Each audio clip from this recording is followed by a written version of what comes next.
Greetings everyone, my name is Dominic and today you're tuning in to the Comic Book Report, where we review comic books and graphic novels so you can get an idea of what to read. And today we are back in the world of Merry Marvel Comics, taking a look at what I'm calling 5 excellent Marvel comics for new readers.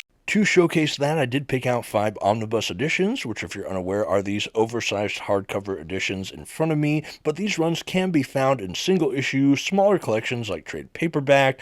You can find them digitally, things like that. They even have something called Modern Era Epic Collections, in which a lot of these issues can be found. So depending on where you look, you can find these in other formats if need be. But I'm really eager to talk about these books today. They happen to be some of my favorites. Now before we dive in though, I would like to shout out the channel sponsor, Panel Bound Comics. If you're looking to pick up your own comic book collected editions, I highly encourage you to check out their website. You can find a link to them in the video description, and if you see anything on that website you like, you can use my discount code at checkout, TheComicBookReport, to save $2 off of your order. Please note if you use my affiliate link or code to make a purchase, I will earn a small commission, but it's a great way to continue to support the channel. Thank you for considering. Now on with the show. First up, in no particular order, I want to talk about Ultimate Spider-Man by Brian Michael Bendis and Mark Bagley. To do that, I have the Volume 1 Omnibus from Marvel Comics. This is the first, fifth of the run here, but if you look up that run anywhere, you can find other collections like I mentioned earlier to check out and read it. Now, if you're unfamiliar with the Ultimate Spider-Man comic, this is outside of the main 616 universe. It's part of the broader Marvel multiverse. This is part of the original Ultimate Universe. You just need to know that this is a brand new vision of Peter Parker. It was created in the early 2000s as in an effort to kind of modernize the character. Instead of introducing Peter Parker and his origin in a few pages in the issue Amazing Fantasy 15 back in the 60s, we have a full 6-issue comic book arc introducing that same story effectively, and then we're off to the races. So what can you expect from Ultimate Spider-Man other than a modernization on a beloved favorite character? Well, honestly, you can expect a fun remixing of all of the characters, the villains, and a lot of your favorite notable stories, and some new ones. Written by Brian Michael Bendis, who at the time already had a really prestigious indie comic pedigree. Well, he's at the helm here, and he does a fantastic job for Spidey. A lot of the other stuff I read from Bendis has a bit more of an edge. It can be grimmy, grimier, more adult-centric, and this is really a softer touch for him. Not that the stories aren't nuanced and layered, because they certainly are, but it feels way more accessible to a broader range of audiences, which I think is really, really perfect for Spidey. The fact that we have him paired up here for so long with Mark Bagley, an already huge name in the world of Spider-Man. I love the work he did with David Michelinie throughout the 90s, and to have him here in the early 2000s on a Spider-Man run, it is really amazing. In fact, this is probably my favorite Mark Bagley Spider-Man art, full stop. A really just tremendous accomplishment here. This is a series that's so accessible for new readers, as you can start in with issue 1 and not need to know anything about Spider-Man, and you are just off to the races. A tremendously easy book to read, and one that's just hard to put down. Highly recommend it. They have the whole run collected across 5 omnibuses, or almost 6, depending on how you like the mapping. But yeah, this is the Ultimate Spider-Man. Okay, the next book I want to talk about for new readers from Marvel is Hawkeye by Matt Fraction and David Aja.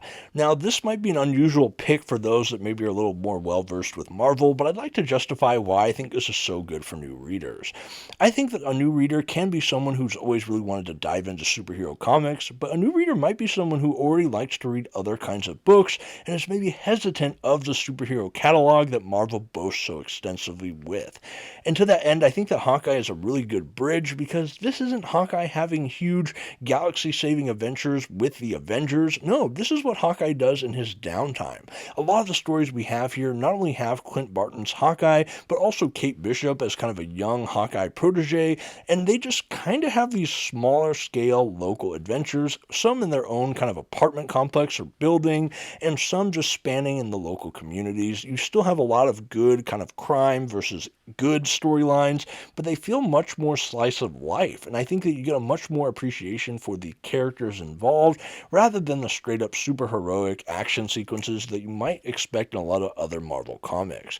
The run is so stylish and visually interesting with the artwork of David Aja and a couple notable others, and it's just really a fascinating concept. I think that this run is also great for new readers because it's not over long. I think the whole run is just shy of 20 issues, give or take, and it's just a really good starting point for someone just wanting to get their toe wet in the Marvel Universe. You don't really need to know much about Hawkeye or Kate Bishop to enjoy it. Sorry, Clint Barton or Kate Bishop to enjoy Hawkeye. You get everything kind of just parceled up for you with what you need to know. Matt Fraction's use of dialogue and characterization is really amazing. I actually think he's one of the most underrated modern Marvel writers of all time, full stop. And yeah, just a really fascinating book. I reviewed this run in both paperback and this hardcover omnibus edition in the history of my channel. I'm a huge fan of the run, and I do think it's a fantastic pick for someone that just wants to delve into the world of Marvel and maybe wants to check out one of the more kind of beloved modern runs. Next on the list today, I would like to talk about Astonishing X-Men. This is a run by Joss Whedon and John Cassaday from, Marvel Comics.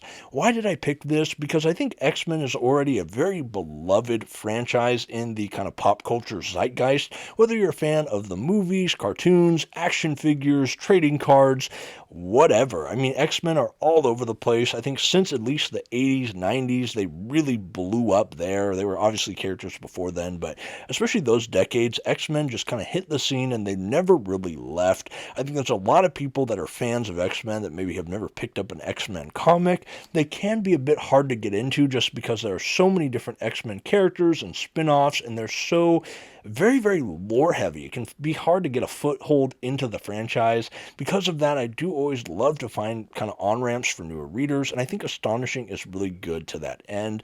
It's an assembling of a kind of newer team. We have a fresh creative team here with Joss Whedon, who you might remember directed things like The Avengers. He, was instrumental in creating Buffy the Vampire Slayer and so many other things. But anyway, he's writing, and on art we have the late, great John Cassaday. He did incredible work here. I'm also a huge fan of his work in Planetary. Anyway, a really tremendous artist here, but we have a great team of, in many ways, recognizable mutant characters like Cyclops and Beast and Wolverine, and some others that maybe not everyone knows, like Emma Frost or Kitty Pryde. But yeah, we have this team coming together, and they're trying to stop otherworldly existential threats, and we just have some great character pieces, some great actions, and it really reads like an entertaining blockbuster. Like, if they adapted this run straight up, I'd get my popcorn down, I'd sit at that theater, and I'd have a grand old time. I think because of that, it's perfectly parceled for a newer reader audience that just wants to enjoy some fun X-Men stories without needing to know all the lore and all the things like that. They just want to have a good, entertaining time. From here, you can find characters you like and go and dive deeper into other runs, and there certainly are many available, but I do think that this is a great, accessible, kind of all ages, easy to check out sort of run, so definitely don't miss out on Astonishing X-Men. Next on my list, I have to admit I am still wrapping up, but I'm getting a lot closer and I can't wait to talk about it more. In fact, that's one of the reasons I put it in the video, because I just want to talk about it already. This is Fantastic Four by Mark Waid and Mike Wieringo. So this run is collected in the Omnibus edition here. I got the most recent reprint a couple years back now.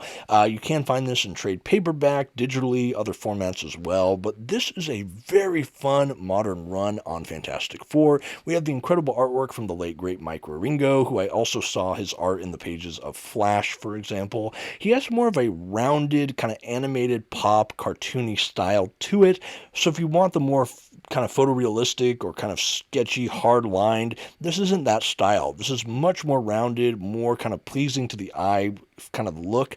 It took me a while to get into because it almost felt too cartoony for my taste, but once I got into it, I really started to see why so many people love Wieringo's artwork, because it is jaw-dropping at many points. I will say, though, the writing from Mark Waid is what really drew me in here. Mark Waid is part of that short list of creators for me that I've enjoyed pretty much everything I've ever seen them write, and some are some of my favorite of all time, and this is really shaping up to be one of my favorite comic book runs. We're reintroduced to our favorite Fantastic Family, family here, as they have a lot of different exploits, have their own kind of interpersonal family drama, and just contend with a lot of really big decisions and points in their life. I really don't want to spoil too much, but this is so accessible to new fans. I think because it's a modern run as well, you don't have something that's super dated or steeped in a lot of old lore. You can just jump right in and it catches you up to speed with everything you need to know. We also don't have one sprawling master narrative. We have a couple really tight, great story arcs throughout the run, so you can read a few issues, enjoy a story, and then jump to the next one without feeling like you have to,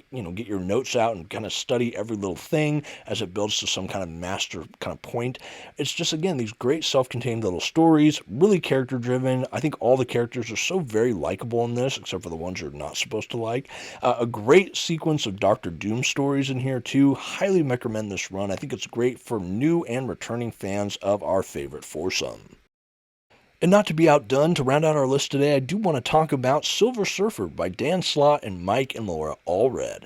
So this run did have to grow on me, I'll admit it straight up. While I have been a longtime fan of the Allred's artwork with that kind of heavy outline pop art style, I also have been a huge fan of Silver Surfer, and I do like Dan Slott, so you think the combination of everything would have sold me right away, but I did first experience this run by grabbing the first volume trade paperback, which was a collection of, 4 or 6 issues, and I have to admit, when I read those first issues, I wasn't initially sold. While I did like the artwork, I think the direction of this series was just different than what I had come to expect from a Silver Surfer story. I'm not really sure why I decided to buy in on the Omnibus after that point, but I did. They did a reprint of this a couple years ago. I went ahead and bought it, and I started over from the beginning to see if I could give it an honest try. And I fell in love with it. I don't know what happened the first time I read through the couple issues, but reading it again and reading it to finish, I just loved this book from end to end, and I cannot speak highly enough about it. I think I realized ultimately I was expecting a broody philosophical character, and what I got here was more of a rom-com kind of romance, and it's amazingly beautifully done, but it was just such a different tone than what I had expected that I let my pre-existing notions of this character get in the way of what ended up being a brilliant run. I loved this book, and while we do have some flashy, action-packed superheroics, this kind of like Hawkeye really had a kind of slice-of-life feel, and again, it did lean, in this case, more into a romantic comedy kind of space. We follow the Allred's visual journey with the Silver Surfer and Dawn, his female companion, as they just go across the galaxy, explore new worlds, cultures, the deep recesses of space, and you have this kind of lighthearted fantasy adventure. Dan Slott has a really, really emotionally grounded run here, and honestly, it is just so brilliantly and beautifully told that by the end of it, I found myself crying. It's very, very emotional. I love this book. If you can find a chance to read it, you have to read it all, and I do recommend it immensely. So easy for new readers, and I think people that just want to have a great, kind of self-contained Marvel story, this run is absolutely perfect. Oh, that was so much fun. I think with that, we can go ahead and begin to wrap up 5 excellent Marvel comics for new readers. These runs, again, are some of my absolute favorite, and while I do have them in Omnibus edition, again, you can find them by other means, whether that's digitally, maybe like things like Marvel Unlimited, or in smaller paperbacks used, or Epic collections, or what have you, and maybe they'll come around and do more reprints of the Omnibus editions. I do recommend this format, being oversized. They're absolutely beautiful. But yeah, these are some of my favorite modern Marvel runs. Let me know what you think. Have you read any of the 5 books I have here collected? Let me know also, what are some of your favorite Marvel Comics recommendations you would give to new readers if you are a more seasoned Marvel Comics fan? I'd love to get that feedback. I'd love for the comments to be just a great resource and recommendation tree for people that want more great Marvel content. Again, this was a ton of fun to put together, being some of my favorite reads personally. I'd love to get your feedback on the video and on, again, these books. Thank you so much for watching and sticking around, and until next time, this has been the Comic Book Report. Please don't forget to leave your like, those comments, and maybe share this video with a friend. Thanks everyone, bye.